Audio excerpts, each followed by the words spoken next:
Hello everyone, welcome back to Slides to Coasters Podcast, your source for anything and everything theme park, water park, and holiday event related. Today is a very, very exciting, happy day here on Slides to Coasters, as we're doing something that's very different, something that I have not done in a very long time, in fact, ever on the show, is a community show, to where we're going to have different guests come in throughout the night. Of course, currently I've got my very good friend Mike, if you want to say hello. Hello, all. He is here. He's going to be kind of hanging out and just talking with us about things we're going to be talking about here tonight. However, there might be a few people who randomly show up throughout the show. This is going to be a brand new show format that we're going to start doing probably not every month, but probably every quarter here on Slides to Coasters, as a way for you guys to be a part of the Slides to Coasters brand and, you know, kind of the community that we have here. I decided that we're going to go ahead and have these nights, have these shows, so that you guys can be actually a part of the show.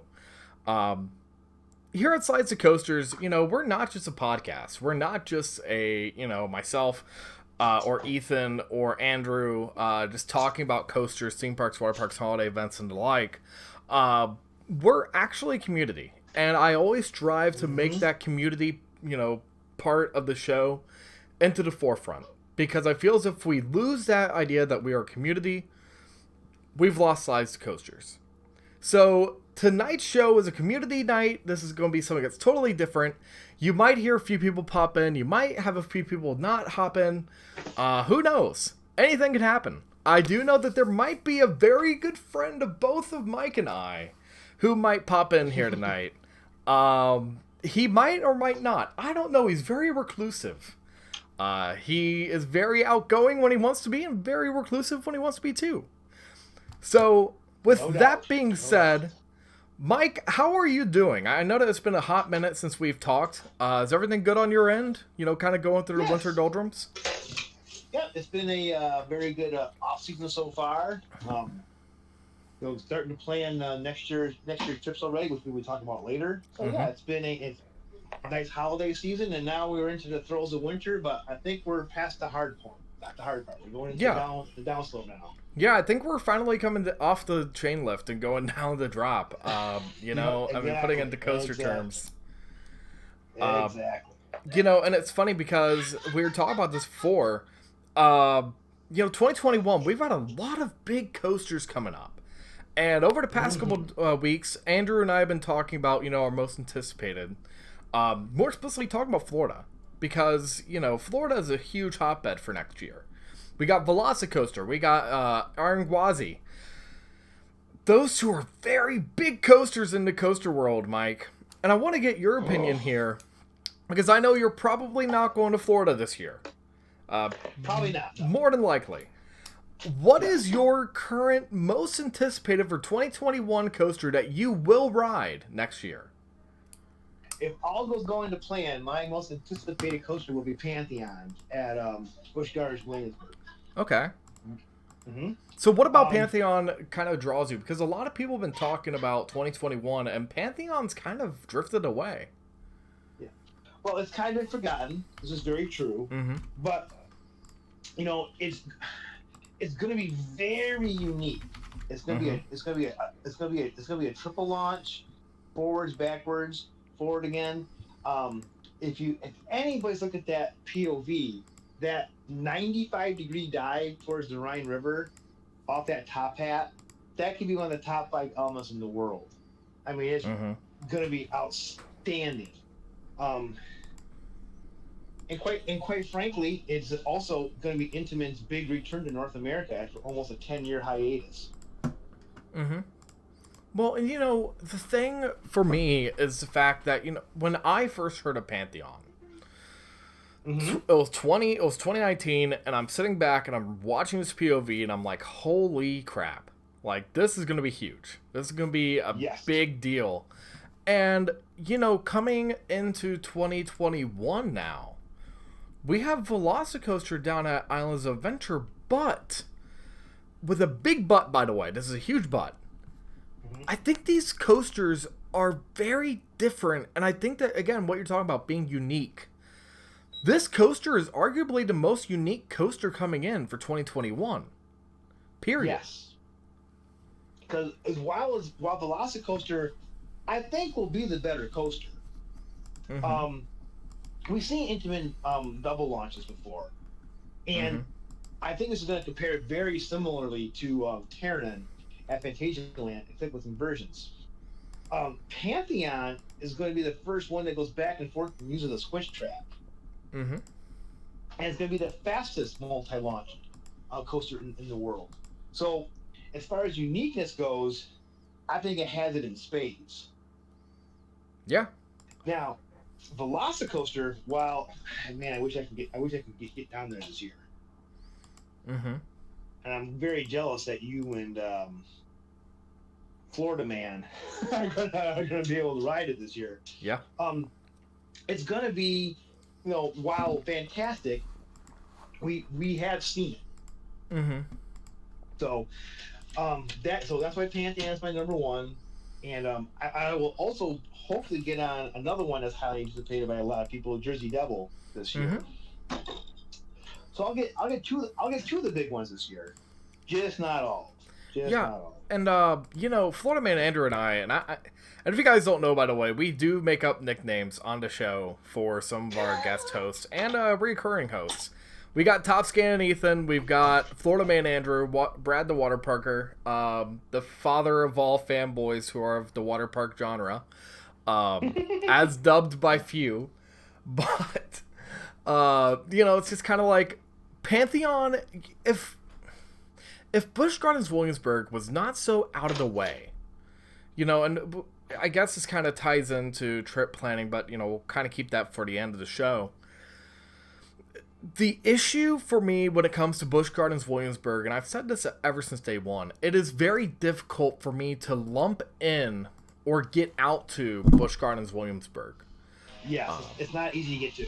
No, not at all. And, I've had people tell me, well, you're at the southern border of Ohio, northern Kentucky, so, like, Kentucky's right next to Virginia. Why can't you do that? Well, you're going from the interior left side of what is Appalachia, going to the exterior, going all the way to the beach of Virginia. So it's really a drive and a hike, especially for myself, because, you have this big jetty of Virginia, with the York River and Jamestown right below. So it's kind of like, and James River, sorry. So you got this jetty, and right there, smack dab in the middle, is Busch Gardens Williamsburg. And the only other parks you could really throw in is, like, King's Dominion, Six Flags America, and that's about it. You got a smaller park with Adventure Park USA. You got a Funland in Fredericksburg with a Twist and Shout. That's always a fun coaster, those SBF visas. But if it weren't for the fact that this park was so hard to get out to, I would try to get out there this year. But with the current trajectory of trip planning, I think that I'm going to go ahead and skip this year and come back next year. With that in mind, for myself, I'm also going to throw in for my number 2. Probably has to be Jersey Devil for 2021. Jersey Devil, it's a RMC single rail. I personally love Wonder Woman's Golden Lasso coaster. I'm just going to be upfront and honest about it. That is a really fun coaster. However, I think that if there is one coaster that is flat out 100% the most anticipated, it has to be Velocicoaster. Hands down. Amen. Hands friggin' down. And, I'm very upset that you're not able to get down to Orlando, because this year's going to be huge. You got Velocicoaster, you got Iron Gwazi, and I forgot to mention it before, but Icebreaker's coming. Which, Icebreaker is... People keep on trashing Icebreaker in personal conversations that I've had. A lot of people are talking about, oh, Icebreaker is, it's not going to be that good. You got Velocicoaster right next to SeaWorld, so why even bother? I think it's going to be amazing. This is going to be a new, thrilling family attraction. Of course, it's not going to be the biggest and baddest, but at the same time, it's going to be really fun. Which I think that a lot of people get caught up on the fact that, it has to be the biggest and baddest. No. Yes. And I think that we've had this conversation before, but, like, Velocicoaster is my most anticipated coaster for 2021. And that was only because Andrew and I had a discussion in a previous show. Watch our Florida Man series, by the way. You will absolutely love listening to this guy. He's a very good friend of mine. I really appreciate all that he does, either getting onto the show with me or just talking to me in private. He's an amazing dude. But very unique. Very unique. But, he kind of made a point that Velocicoaster has the layout and has the speed with the layout. And it's very similar to Maverick, which I've always said, if Maverick just had maybe a few more inversions, it would probably be in my top 2, top 3. But Velocicoaster seems to take what Maverick was trying to do and put it on steroids. Mm-hmm. Take a little bit of this, take a little bit of that, take a top hat, take a few curves, take a few inversions, put in dinosaurs galore, because they've already added more dinosaurs to that layout, by the way. They added a ton more raptors, which I'm so happy. I'm so excited. As you should be. That coaster, the layout, the design, and it's not that big. It's only 150 feet tall. Yes, but that, like I said, going back to Maverick, we talked about that. The American GP is caught up in stats. Mm-hmm. And they shouldn't be, because Maverick proved that you can have a top 10 coaster in the world without breaking world records. Mm-hmm. Well, and you see, it's about the layout and the pacing. It really is. And I think that just in general, the enthusiast space is kind of, you have the Cedar Point haters, and you do, and I can tell you several off the show. Right now I can name off 5 off the top of my head that I know personally. But you gotta hand it. We were talking about this before the show about. The top 3 of Cedar Point is just incredible. Mm-hmm. You could say Steel Vengeance, Maverick, and then you have a ton of coasters to choose from for your number 3. Oh yeah, Magnum, Top Thrill Dragster, Millennium Force. You really can't go wrong. No. And that's just their top 3. Mm-hmm. Let's say you have Millennium Force as number 3. Well, then you got Top Thrill Dragster and Magnum, Raptor. It goes on and on and on. The depth there is just so ridiculous. Yeah, so I think that 2021 in general, and again, this is all pendant, all cruxed on, the parks opening up next year. Of course, Mike is going a totally different direction than I am this year. I'm going in a totally different direction than Mike is going this year. And I think that there's a lot of coasters, and, I could rattle off, Hershey Parks on my itinerary. And I can tell you right now, things like, oh man, it's such an amazing park. Storm Runner is on my most anticipated. Go to Six Flags Red Adventure. You got El Toro. Then you got Dorney, which, although Dorney gets a ton of, crap, Hydra looks really good.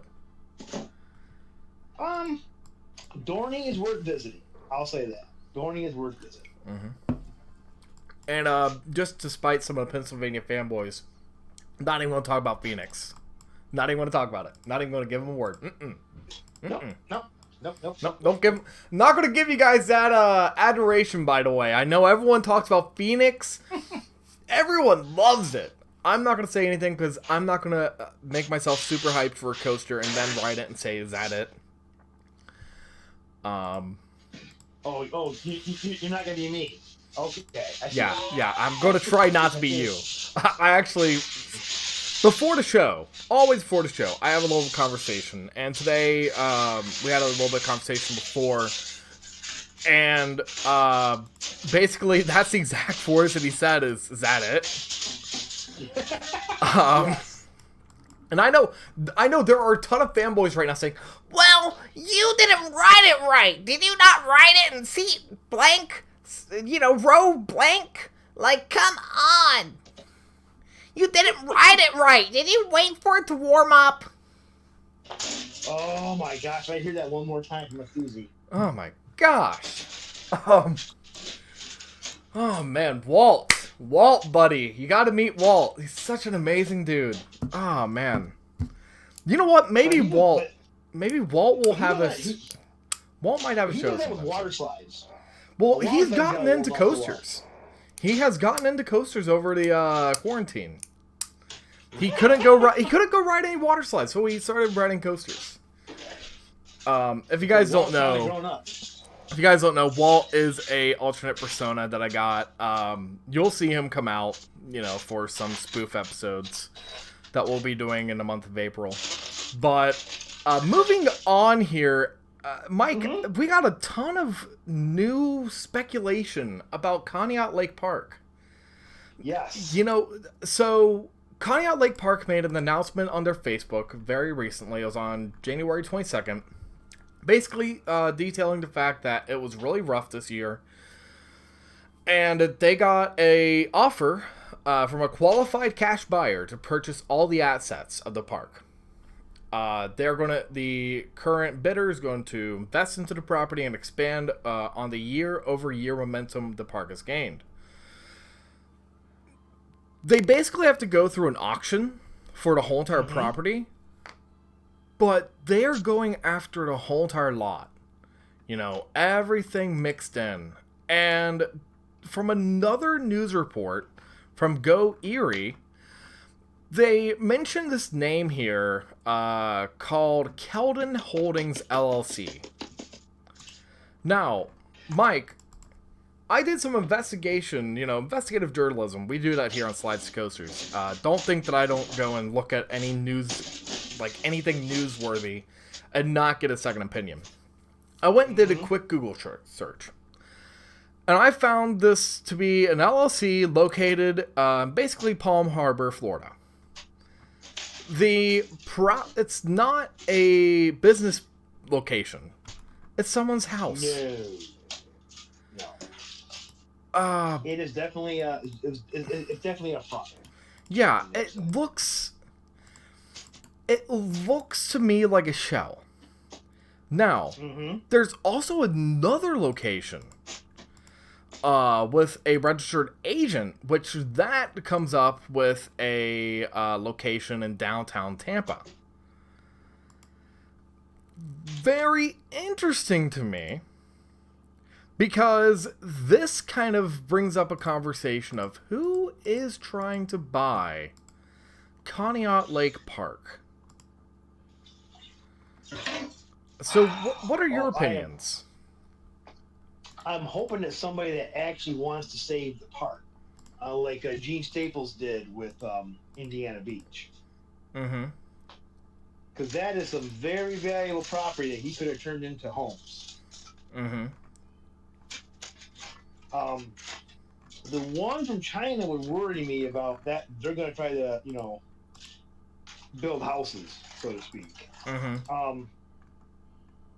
The original one that you were talking about, I think that one actually might be a private businessman trying to keep his name out of the spotlight.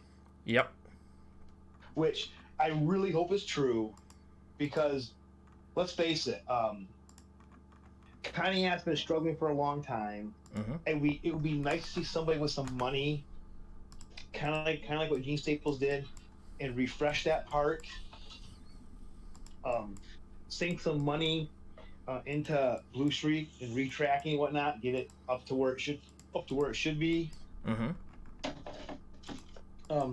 I'm from Michigan, as you know, and we lost our classic park on Boblo Island in Detroit.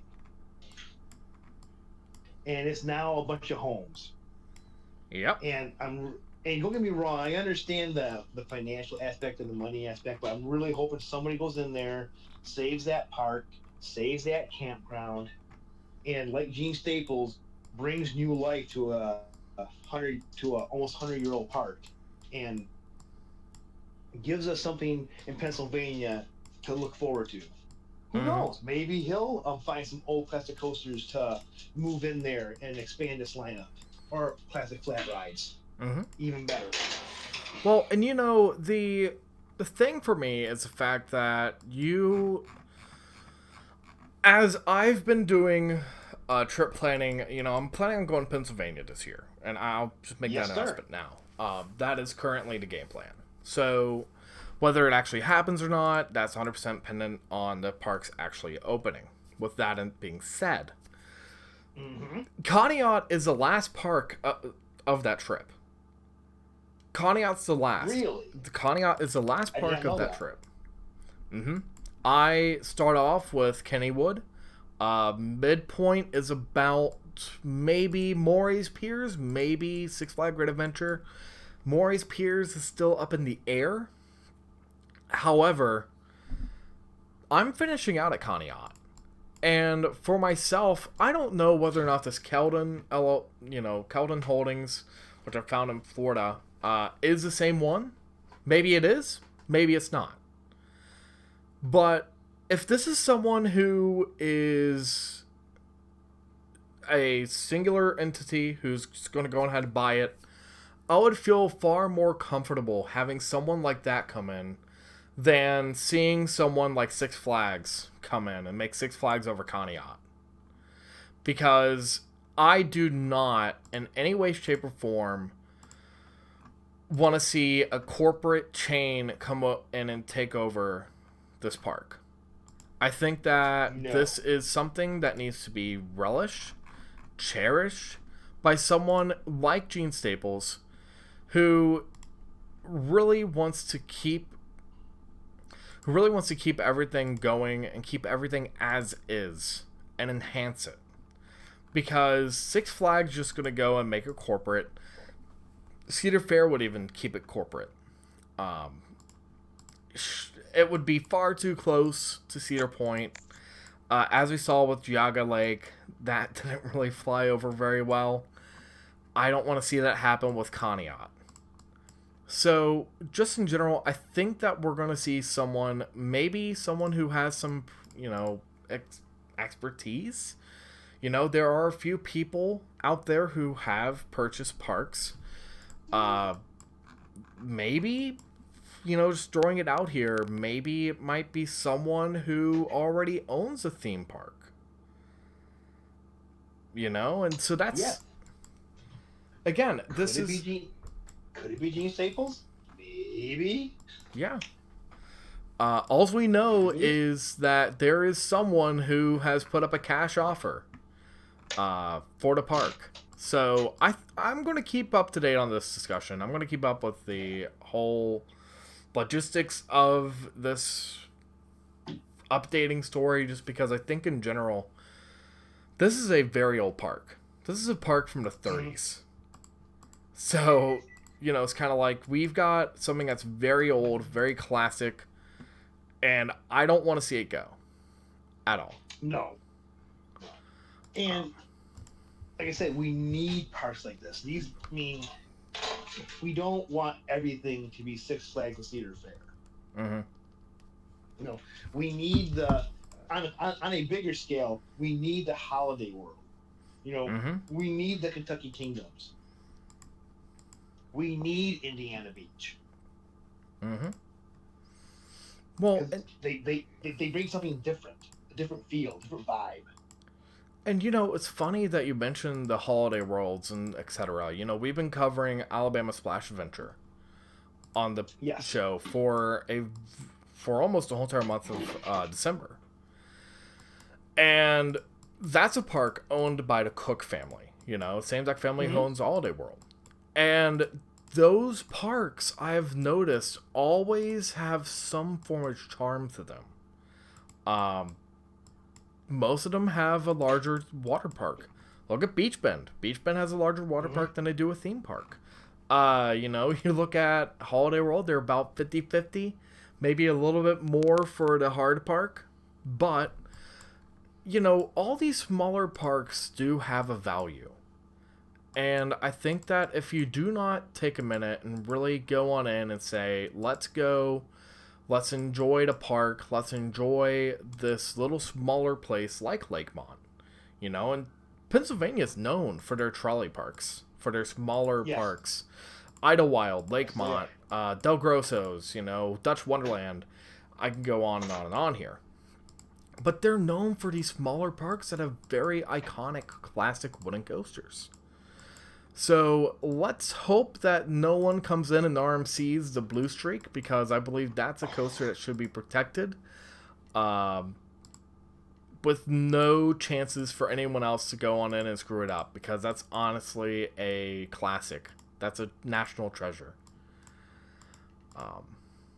More than a beast. At the very least, it's just a local treasure. Mm-hmm.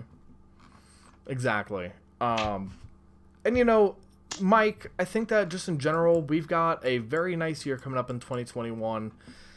Not just for theme parks, but as well for movies, because you are a big Godzilla fan. I have been known to watch a Godzilla movie or two. Yeah.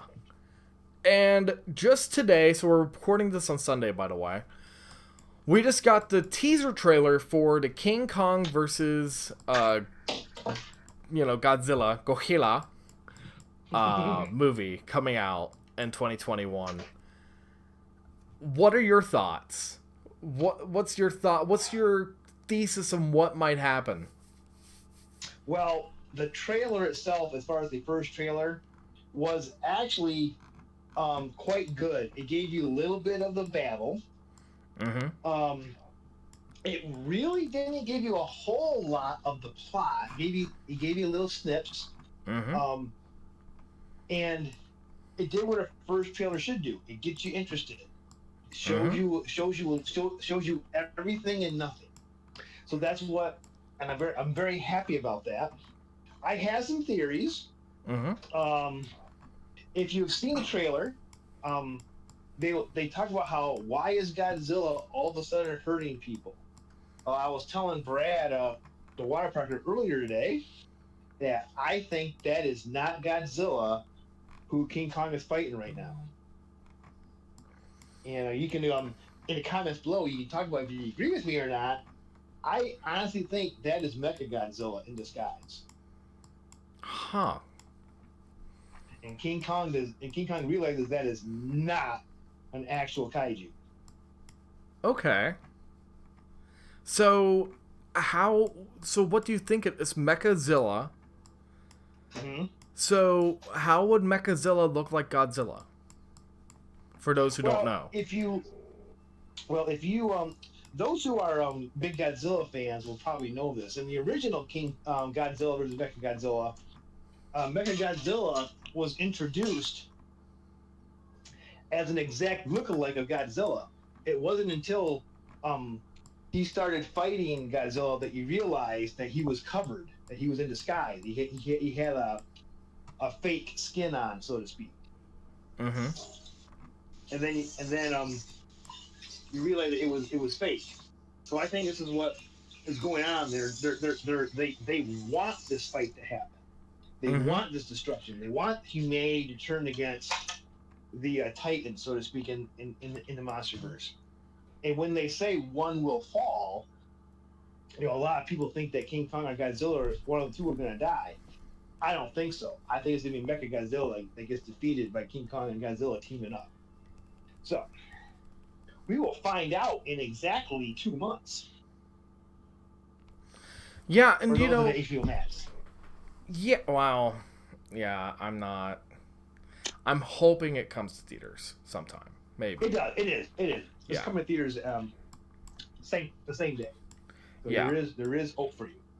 Yeah. That just goes back to the fact that I like going to a movie theater ever so often.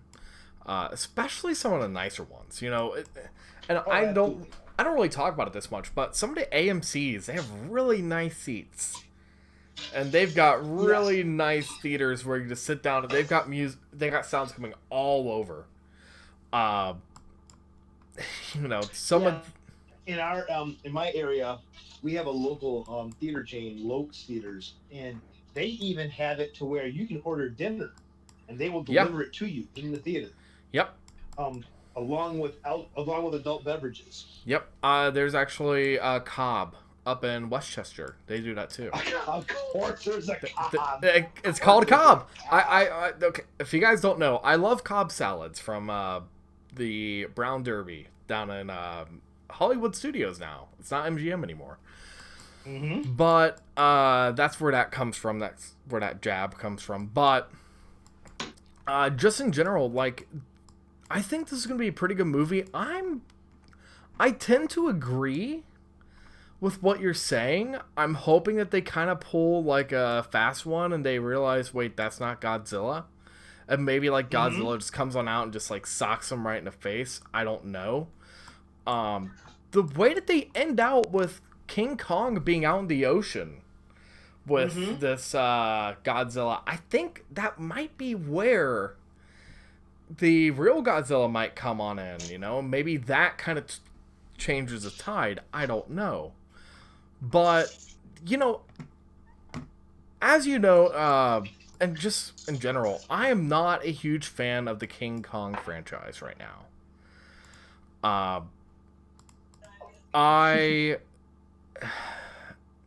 And that comes... Kong's Kong Island was a little underwhelming. Not just why. That comes from the fact that when I would sit there and watch the film, Skull Island, it was just... And it's what you said. There was character development for King Kong. But there was no character development for the legit individuals who were in the film. Correct. And you know, you didn't care. No. If they lived or died. No, and you know, it's kind of like, maybe it's also the fact that just in general, I don't like it because they made a ride out of it that may or may not be right next to Jurassic Park, and it kind of looks off. I don't think the ride was based on that movie, unfortunately, and the ride makes... Let's go to that subject.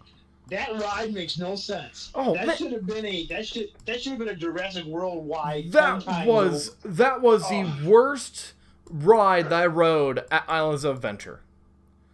It was a poor decision. Oh man, it was such a terrible design choice. Like, I didn't care for it. It looks out of place. You know, like most things at Islands of Adventure are around this theme, right? So you got like the Harry Potter area, Jurassic Park, Lost Continents, you know, you got the Marvel Island area, so on and so on. But King Kong makes no friggin' sense. And it's not really that fun. So... No, it's very below average. The ride, it was a poor decision. It made no sense. King Kong was not popular at that time, by the way. I understood wanting to replace the one that took out of the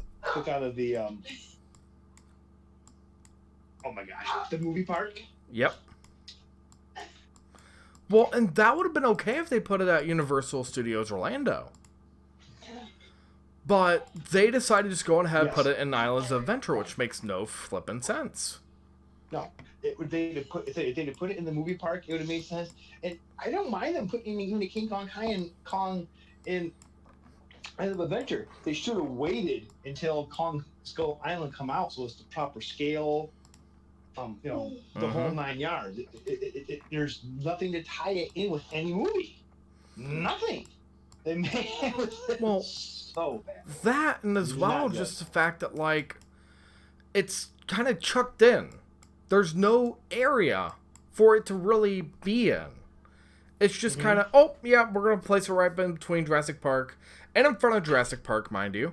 The Pterodon flyers are literally right out front. So what's going on? Yeah, poor planning, poor decision. Well below average. And honestly, I think that they really made a bad choice. I think eventually, King Kong is not as iconic as Jurassic Park or Jurassic World, mind you. However, yes, to a younger generation, I agree with you.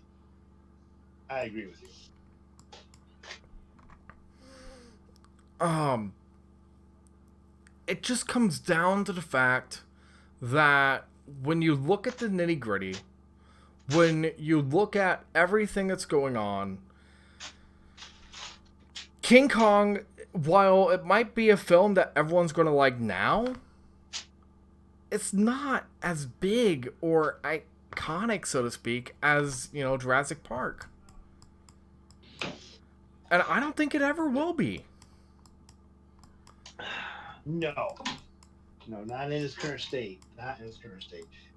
If Kong Skull Island was a huge hit, I'd argue with you. But it just did okay. Literally just did okay. So I think to wrap up the show tonight, Mike, I wanted to really quickly, briefly talk about your current 2021 plans for trip planning. What are you excited to get on? Because I know that you got a few trips lined up. You got a few ideas. What are you looking forward to right now?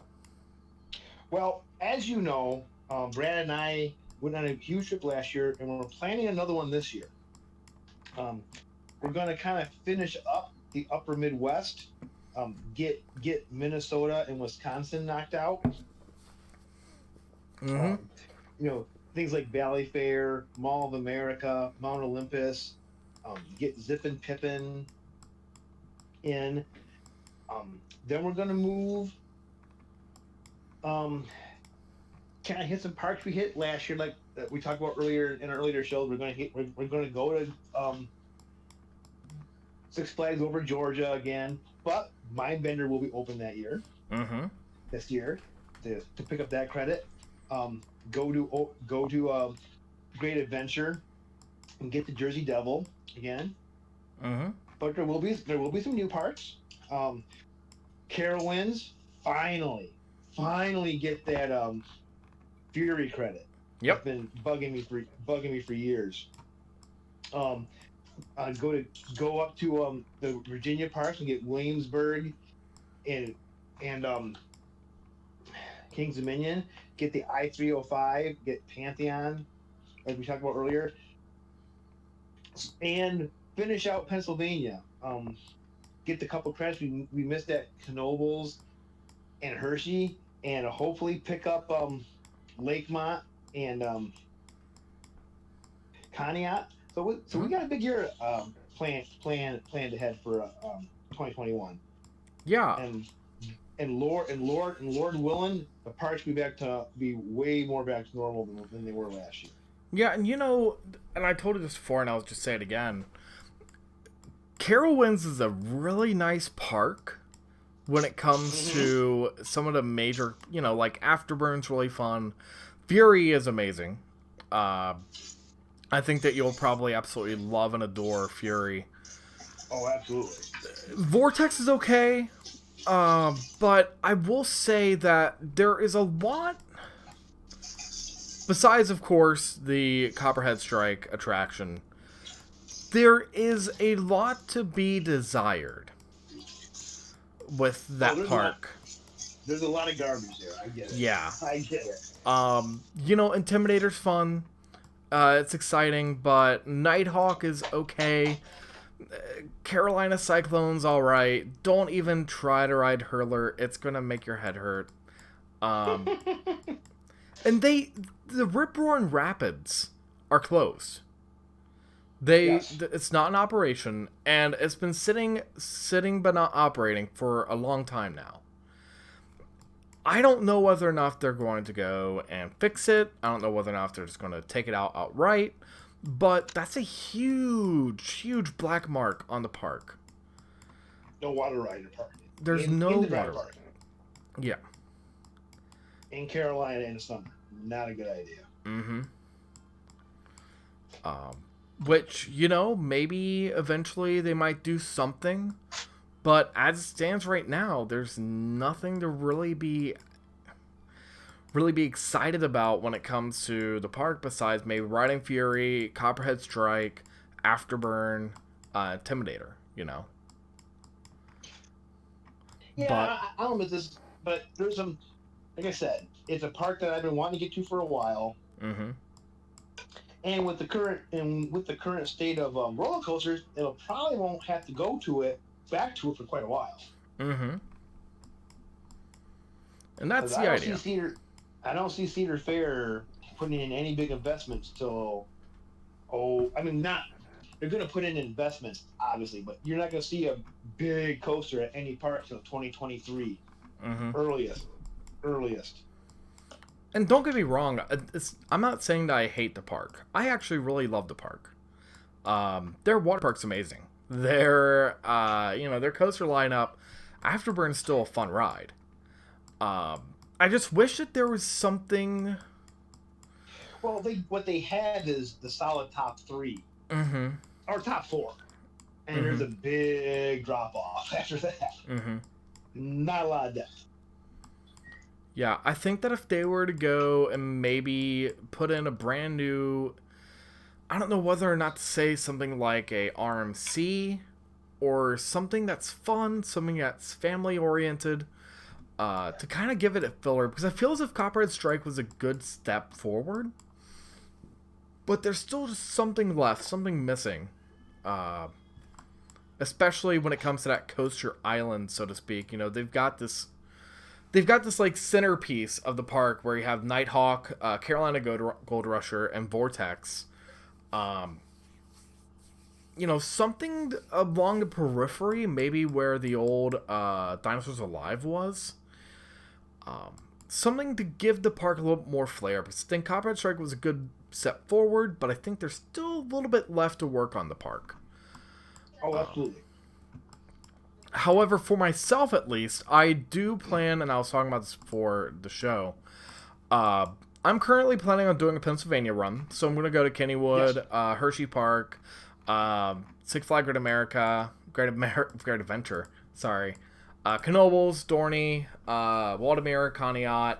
As well, I'm planning on going to Lakemont and Idlewild if they're open. Maybe even Morey's Piers and some of the boardwalk parks. I don't really know yet. I am planning to go to Indiana Beach for their opening day. I'm planning to go to Alabama Splash Adventure sometime this year to go to that park and kind of experience the brand new water slide. As well, experience Rampage because you keep on talking about it. Andrew keeps on talking about it. I got to get down there. Yes. I'm going to, of course, be going to Kings Island, Cedar Point, and Holiday World for Hollywood Nights. So if you guys see me, I will see you there. If you guys see, I believe we might be getting, we might have something for next year to, for you guys to notice who I am. We might. Of course, I'll be going to Busch Gardens, Tampa, SeaWorld Orlando, Islands of Adventure. Maybe even Knott's Berry Farms for Knott's Scary Farms. They do it next year. Ooh. Yeah, I don't know yet. We're just going to have to wait and see. But overall, for the most part, I'm really excited for 2021. I think we got a lot of cool coasters. I got a lot of stuff to look forward to. I will be breaching 300 coasters next year. I will be dangerously close. Yep. Dangerously close to that. Yep, so I'll be at 300. I'm currently at 239. I will be going up to ride an SPF Visa here soon. I'm not going to say where, but I'm going to be riding one of those. Maybe ride another one. Just kind of boost up that credit count because for me to get to 300, I believe I might actually be getting 300 with Velocicoaster. Maybe. Good choice. Either Velocicoaster or Blue Streak at Conneaut. So one of those two parks I'm going to hit my 300th. I'm very excited though, just because this is a really big milestone, because a lot of people talk about the fact that if you really want to call yourself a coaster enthusiast, a lot of people say that you figure out where you feel about coasters about 150. And I can say without a doubt, I really figured out what I liked around 100. But after that, I just solidified every single thing that I liked. You know, I like the inversions. I like speed. You know, I like intensity. But if you give me more inversions and more airtime, I'm probably going to like that more. And just the feeling of flight, which all coasters do, but some do a little bit better. Yes. So, absolutely. most definitely, 2021 is going to be a big year for myself and as well for you guys here on Slides of Coasters, because this is going to be a great way for you guys to get involved with the channel and really just enjoy coasters with a great community. If you guys haven't already, go check out our Facebooks, Twitter, Instagram, Discord. We're going to be doing these Discord community nights every quarter, so we'll probably put out a notice a week in advance about when we're going to do the next one. However, with that being said, I hope you guys enjoyed this show. Something a little bit different, something a little bit more exciting. And I hope you guys are having a great and safe, I guess, January now. It's not really the holiday season anymore. For me it is, because I still have my Christmas tree up. I still need to take that down, but here it is. Me too. Practically a month off from Christmas, and I still got my tree up. Someone's probably yelling at me in the comments right now, like, Brad, why do you have your Christmas tree still up? But with that being said, stay tropical, and we'll see you guys in the next one. Take care, guys.